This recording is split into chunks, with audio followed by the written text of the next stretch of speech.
From servant to shogun, the rise of Toyotomi Hideyoshi. On a sweltering summer morning in 1582, as flames devoured the magnificent Honnoji Temple in Kyoto, Japan's most powerful warlord lay dead by his own hand. In the chaos that followed, while noble-born generals scrambled for power, an unlikely figure emerged from the smoke, a man whom nobles had once mockingly called the Monkey. He had begun life as a peasant so humble he wasn't even allowed to have a surname. Yet within weeks of his master's death, this former sandal-bearer would outmaneuver every blue-blooded samurai who stood in his way, launching one of history's most improbable rises to power. This is the story of Toyotomi Hideyoshi, the servant who became shogun, and in doing so, transformed Japan from a patchwork of warring states into a unified empire. His life would prove that in an age of rigid social hierarchies and birthright privilege, raw genius could still reshape the world. The rise of Toyotomi Hideyoshi, from peasant to power. The village of Nakamura held little promise for ambitious souls. Its muddy streets and thatched hovels crouched in the shadow of the great Osaka Castle, home to the Oda clan, where common folk dared not even lift their eyes. Here, in a one-room farmhouse barely large enough to shelter his family, a peasant named Kinoshita Yaemon welcomed his second son into a world racked by civil war. The boy was unusually small, with features so simian that neighbors whispered behind their hands. They called him Kazaru, Little Monkey, though his mother had given him the name Tokichiro. By age 6, the boy was already defying the natural order. While other peasant children learned to tend rice paddies, young Tokichiro spent hours perched in trees overlooking the castle road, watching the magnificent processions of samurai warriors. His father, recognizing something untamed in his son's restless intelligence, arranged for him to study at the village temple, an almost unheard-of privilege for a farmer's child. But Yaemon would not live to see what became of this investment. His death, when Tokichiro was 7, should have ended any hope of advancement. Instead, it lit a fire. The boy's mother remarried, but her new husband wanted nothing to do with another man's ambitious son. Temple education ended. Tokichiro was sent to cut wood and haul water, grinding labor meant to crush dreams of a larger life. Yet in the evenings, while other peasant children collapsed into exhausted sleep, he would sneak to the edges of samurai encampments, absorbing their talk of strategy and politics. He learned to mimic their formal speech, their courtly manners, stealing an education in warfare and statecraft from the shadows. At 16, after a particularly brutal beating from his stepfather, Tokichiro made his move. He had saved a few coins, stolen a short sword, and memorized the road to Imagawa territory. His mother found only a carefully folded letter, written in surprisingly elegant script for a peasant boy. "I will return when I have made our name great." It was a preposterous promise. Peasants weren't even permitted to have surnames of consequence. But as he slipped away in the pre-dawn darkness, the boy who would one day be known as Toyotomi Hideyoshi was already breaking the first of many iron laws that governed Japanese society. The road ahead was treacherous. Armies clashed across the provinces, bandits prowled the highways, and masterless samurai sold their swords to the highest bidder. For a peasant boy traveling alone, it was a journey few would survive. But Tokichiro had one advantage his noble-born contemporaries lacked. He had nothing to lose. In an age when samurai were bound by rigid codes of honor and complicated webs of loyalty, his low birth gave him a dangerous freedom. He could reinvent himself with each passing village, learn from every failure, and adapt with a speed that his social betters would have considered beneath their dignity. The boy they called Monkey was about to show Japan that in times of chaos, the ability to adapt was worth more than all the noble blood in the realm. The Art of Service, Tokichiro's Rise to Power. The sandals of Matsushita Yukitsuna, a minor retainer of the Imagawa clan, needed more than mere cleaning. They required an education in the art of perfection. While other servants gave the leather a cursory wipe, young Tokichiro transformed the mundane task into a meditation on power. He learned to anticipate when the sandals would need replacing before their owner noticed the wear. He studied how different weather conditions affected the straps and developed techniques to weatherproof them. Soon, Yukitsuna found himself wearing the best-maintained footwear in the castle, a small detail that drew envious glances from his peers. This was Tokichiro's first lesson in the politics of service. True power often flows from attending to details others consider beneath their notice. Within months, he had parlayed his mastery of sandal maintenance into a position managing Yukitsuna's household accounts. By night, he taught himself to read and write by tracing characters in the dirt, copying letters from official documents he secretly borrowed while cleaning. His fellow servants mocked his efforts until they needed someone to read their own messages from home. But it was his handling of the rice incident that truly revealed his political genius. When a shipment of rice went missing from the castle stores, the easy path would have been to blame the porters, the traditional scapegoats for such losses. Instead, Tokichiro spent 3 sleepless nights investigating, then presented evidence that the loss was due to poor storage practices that had been costing the castle for years. His solution saved far more rice than had been stolen. More importantly, it demonstrated that he could transform problems into opportunities. Word of the clever servant reached Oda Nobunaga himself, a warlord whose growing power was matched only by his reputation for recognizing talent in the most unlikely places. During a chance encounter in the castle gardens, Nobunaga asked the young servant why he paid such attention to matters above his station. Tokichiro's reply would change the course of Japanese history. "My lord, there is no such thing as a small matter in the running of a great house. The same principles that prevent rice from rotting can preserve an entire domain." By 1558, Tokichiro had earned the right to carry a sword, a revolutionary advancement for a man of his birth. But it was his next innovation that truly scandalized the samurai class. Breaking with centuries of tradition, he began paying his own servants above the customary rate, arguing that well-paid men have no reason to steal or betray their master. When challenged about the cost, he simply pointed to his results. His units suffered fewer desertions, attracted better talent, and completed assignments faster than any other. In an era when samurai commanded through fear and tradition, Tokichiro was introducing a radical new management style based on incentives and loyalty freely given. The whispers of monkey continued, but now they carried a different tone. In the cutthroat world of samurai politics, where rigid adherence to tradition often masked deadly power plays, this peasant-born innovator was demonstrating a disturbing talent for turning conventional wisdom on its head. As Japan's civil war intensified, more than a few noble warriors began to wonder, if a servant could revolutionize something as simple as sandal maintenance, what might he do with an army? The Rise of Tokichiro, a master strategist in feudal Japan.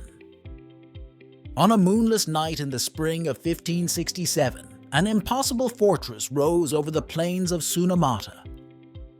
Local farmers swore it had materialized like a conjurer's trick, there one morning where only fields had existed the day before. In truth, Tokichiro had spent months secretly prefabricating the entire structure in a nearby valley, then marshaled hundreds of workers to assemble it in a single night. The castle in a day became an instant legend, but more importantly, it secured a critical strategic position that had resisted 3 previous attempts at fortification. While other commanders thought in terms of battles, Tokichiro was already fighting wars of psychology. His battlefield innovations proved equally unsettling to traditionalists. When facing the mighty Mori clan, rather than engage in the expected clash of samurai armies, he diverted rivers to flood their rice fields, then offered generous terms of surrender while their peasants faced starvation. Against the Takeda cavalry, reputed to be Japan's finest, he introduced rotating musket squads that maintained continuous fire, a tactic European armies wouldn't develop for another century. But it was his treatment of defeated enemies that truly set him apart. While other commanders collected heads as trophies, Tokichiro collected talent, offering generous terms to skilled opponents who would switch allegiance. The siege of Inabayama Castle in 1567 showcased his mature strategic style. Rather than assault the supposedly impregnable fortress directly, he spent weeks mapping the castle town's complex web of merchants, servants, and local officials. Through careful cultivation of these civilian contacts, he received word of a hidden path through the mountains, one considered too treacherous for military use. While the castle's defenders watched the main approaches, Tokichiro led a hand-picked force through the impossible route under cover of a summer storm. The castle fell without a major battle, and its lord was so impressed by the ingenuity of his conqueror that he became one of Tokichiro's most loyal vassals. But perhaps his greatest innovation was in the realm of military intelligence. Breaking with samurai tradition, he recruited women, merchants, and even priests as informants, creating Japan's first systematic espionage network. He was particularly fond of employing actors and traveling performers, noting that those who entertain are often invisible to the powerful. Through these unconventional agents, he gained an unparalleled understanding of the complex web of alliances and resentments that bound Japan's warring domains together. By 1582, the former peasant had become Nobunaga's most trusted general, commanding armies that dwarfed those of his noble-born colleagues. His methods were studied and debated throughout Japan, though few could fully grasp their underlying principle. In an age of rigid hierarchy, flexibility itself was a weapon. He would need every bit of that flexibility in the crisis to come. On the morning of June 21st, as smoke rose from Honnoji Temple, the man who had spent his life preparing for unlikely opportunities faced the greatest gamble of his career. His master was dead, and the fate of Japan hung in the balance. The peasant's son, who had learned politics by polishing sandals, was about to bid for control of an empire.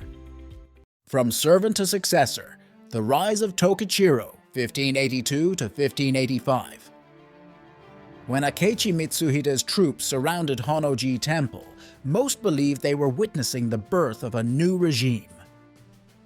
Mitsuhide, a noble-born general of ancient lineage, had chosen his moment perfectly.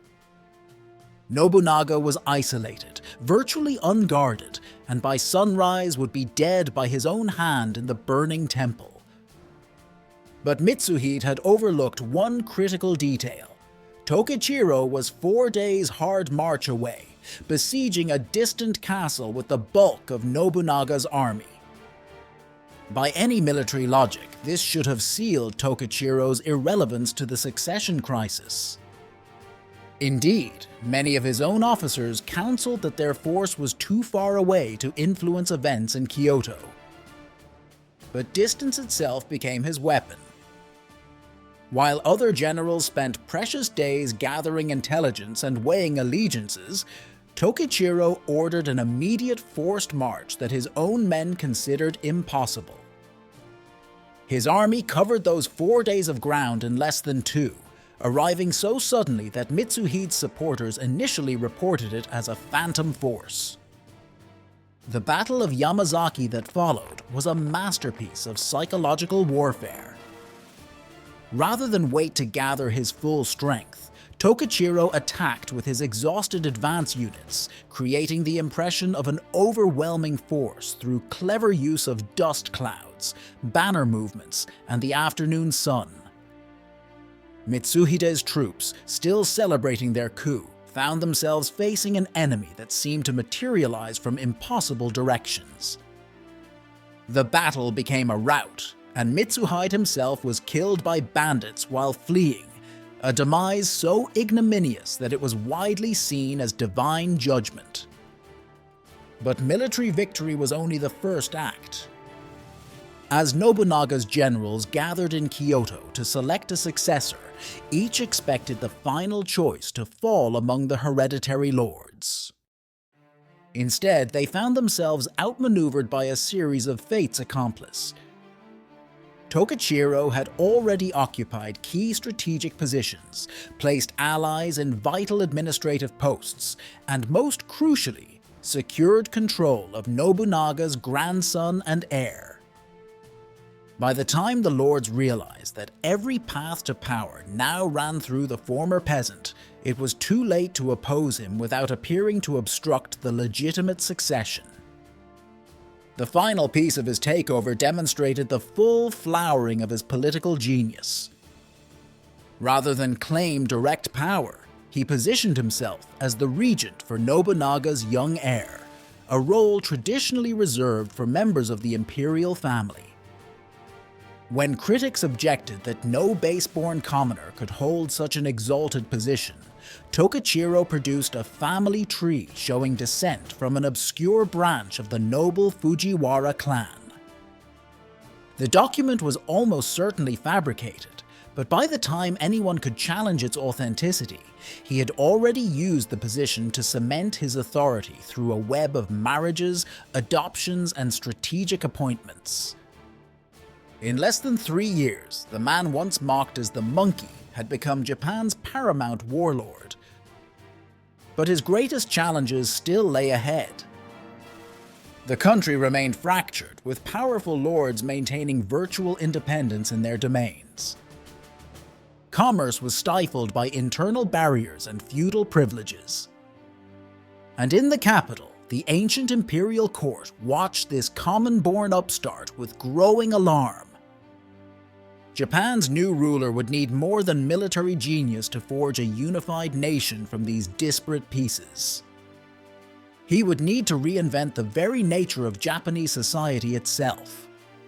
Japan's great unifier, Hideyoshi's transformative era, 1585 to 1590. The Toyotomi decree that shook Japan in 1588 was deceptively simple. All swords, spears, bows, and muskets were to be surrendered to local temples, where they would be melted down to make a giant bronze Buddha. The stated purpose religious merit seemed pious enough. But this sword hunt concealed a revolution. By disarming the countryside, Hideyoshi wasn't just preventing peasant revolts, he was redefining what it meant to be Japanese. Farmers would farm, merchants would trade, and only samurai could bear arms. With a single edict, he had drawn bright lines between social classes that would endure for centuries. This was statecraft on a scale Japan had never seen. While his predecessors had merely conquered territory, Hideyoshi was reshaping the human geography of the entire nation. Merchants were moved to castle towns, creating urban centers of commerce. Farmers were forbidden to leave their villages, binding them to the land but also guaranteeing their protection. Most radically, he ordered a comprehensive land survey of the entire country, a feat that even the ancient imperial court had never achieved. For the first time, Japan would know exactly what it possessed. The bloodless conquest of the Kanto region in 1590 demonstrated how thoroughly he had transformed warfare itself. When the powerful Hojo clan refused to submit, Hideyoshi mobilized an army of 220,000, the largest force Japan had ever seen. But the truly revolutionary aspect was its composition. Engineers and construction units made up almost a third of the force. They built bridges, roads, and supply lines at unprecedented speed, turning the campaign into an overwhelming display of logistical superiority. The Hojo, faced with this demonstration of organizational power, surrendered their supposedly impregnable fortress of Odawara without a significant battle. Osaka Castle rose as the physical embodiment of his new Japan. Its massive stones, some weighing over 100 tons, were transported from quarries hundreds of miles away by an intricate network of canals and purpose-built ships. The construction techniques developed for this project would influence Japanese architecture for generations. But it was the interior that truly revealed Hideyoshi's vision. Alongside traditional samurai quarters, he built lavish chambers for merchants and craftsmen. The castle became a symbol of his grand ambition, a Japan where power flowed not just from the sword, but from commerce, culture, and administrative excellence. His most subtle innovation was the transformation of the tea ceremony into a political tool. What had been a simple monastic ritual became, in his hands, an instrument of power. In tea rooms deliberately made too small for swords or guards, proud daimyos found themselves kneeling as equals with merchants and monks. The ceremony's rigid etiquette created a neutral ground where rivals could negotiate without losing face. Through these carefully choreographed encounters, Hideyoshi wove a new social fabric for Japan, one that valued refinement and ritual alongside martial prowess. By 1590, the peasant's son had achieved what generations of noble-born warriors had only dreamed of: a unified Japan. From the snowy northern domain of Hokkaido to the tropical islands of Kyushu, all paid homage to the regent in Osaka. But for Hideyoshi, this was not enough. As he gazed across the sea toward the Asian mainland, a more ambitious dream took shape. Korea, China, and perhaps all of Asia awaited.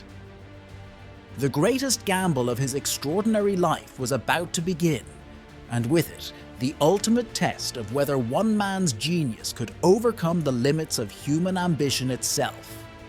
Dreams of Empire, Hideyoshi's Korean campaign and its collapse, 1590 to 1598.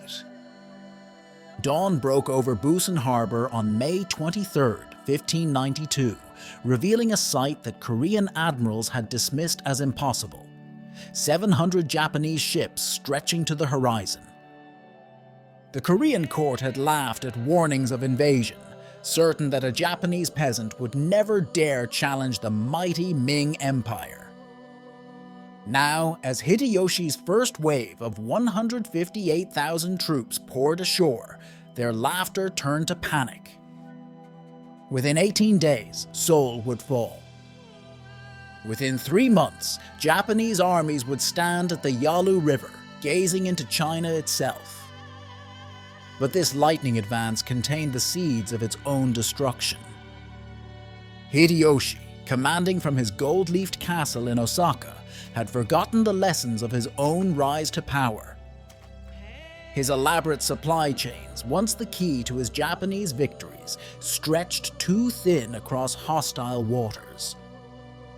The Korean admiral Yi Sun-sin, commanding just 13 ships, began destroying Japanese supply fleets with devastating ironclad turtle ships. On land, Korean guerrillas melted into the mountains, emerging to burn crops and poison wells. The mighty Japanese army found itself bleeding from 1,000 cuts. Rather than admit defeat, Hideyoshi doubled down. He ordered a second invasion in 1597, but this time with a twist that revealed his growing detachment from reality.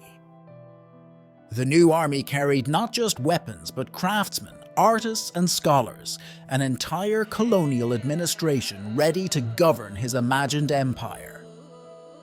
In his grand pavilion, decorated with screens showing maps of China, he spoke of ruling all of Asia. His generals exchanged worried glances, but none dared question the great unifier's vision. At home, cracks began appearing in his carefully constructed social order. The prolonged Korean campaign drained Japan's resources, forcing Hideyoshi to debase the currency. Merchants, once key allies in his rise to power, found their wealth evaporating. Farmers, crushed by war taxes, began abandoning their fields despite his strict regulations. Even the tea ceremony, his favored tool of diplomacy, lost its power as bitter rivals refused to kneel together in the face of mounting casualties. As his health failed in 1598, Hideyoshi made one final bid to secure his legacy. He assembled his most powerful generals and made them swear a blood oath to protect his 5-year-old heir, Hideyori. The generals solemnly vowed on their family honor, even as their minds raced with calculations of advantage. Among them stood Tokugawa Ieyasu, whose own rise from obscurity had been helped by Hideyoshi's example. As they watched their dying lord fuss over the elaborate ceremony, few doubted that Japan's next great power struggle was already beginning.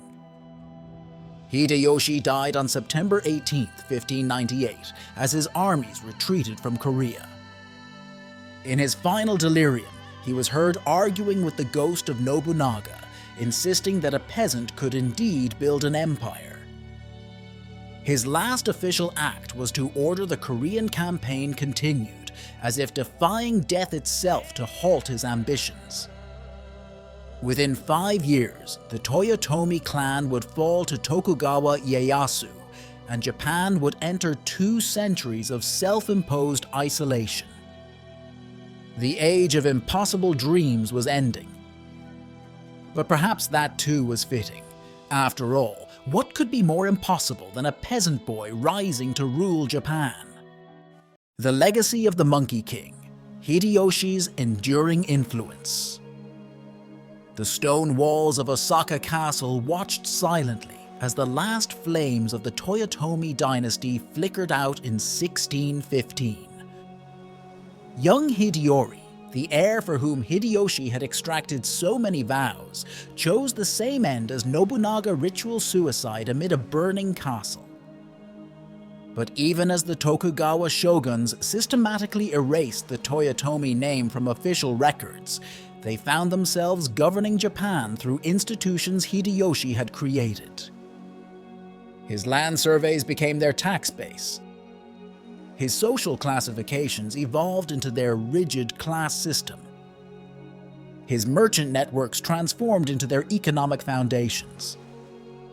The peasant who rose to rule Japan had left fingerprints too deep to erase. In the centuries that followed, Hideyoshi became something more than a historical figure. He emerged as Japan's ultimate symbol of social mobility in an age that increasingly rejected the very concept. Merchants kept his portrait in their warehouses, whispering prayers for success. Peasants told tales of the Monkey King who outsmarted the nobility. Even the Tokugawa, who had destroyed his heir, found themselves measured against his standard of leadership. When American warships forced Japan open in 1853, ending its self-imposed isolation, many Japanese leaders look to Hideyoshi's example for inspiration. How had he transformed a medieval kingdom into Asia's first modern state? How had he balanced tradition with innovation, power with legitimacy, ambition with stability? Today, tourists snap photos before the rebuilt Osaka Castle, few realizing they stand at the crossroads of Japan's most remarkable life story. The castle's golden dolphins, gleaming against the sky, still proclaim Hideyoshi's defiance of social boundaries. But his true memorial lies not in monuments, but in the very fabric of Japanese society. Every time a Japanese student from humble origins enters a prestigious university, every time a corporate maverick challenges traditional business practices, every time an outsider rises through talent rather than connections, they walk a path that one audacious peasant carved through the bedrock of privilege over 4 centuries ago. In the end, Hideyoshi's greatest achievement may not have been unifying Japan or revolutionizing its social structure, but proving that the established order could be challenged by wit, will, and work. In a world still grappling with questions of merit versus privilege, mobility versus stability, his life offers a compelling reminder. Sometimes the most qualified person to reshape a system is the one who had to master its every detail on the way up from the bottom. Consider the final irony. The peasant boy who wasn't allowed to have a surname now has his life story preserved in Japan's most prestigious museums, while the nobles who mocked him are largely forgotten by history. Perhaps in that fact alone lies the most fitting epitaph for Japan's most unlikely military genius. He made the impossible seem, for one brilliant moment, inevitable.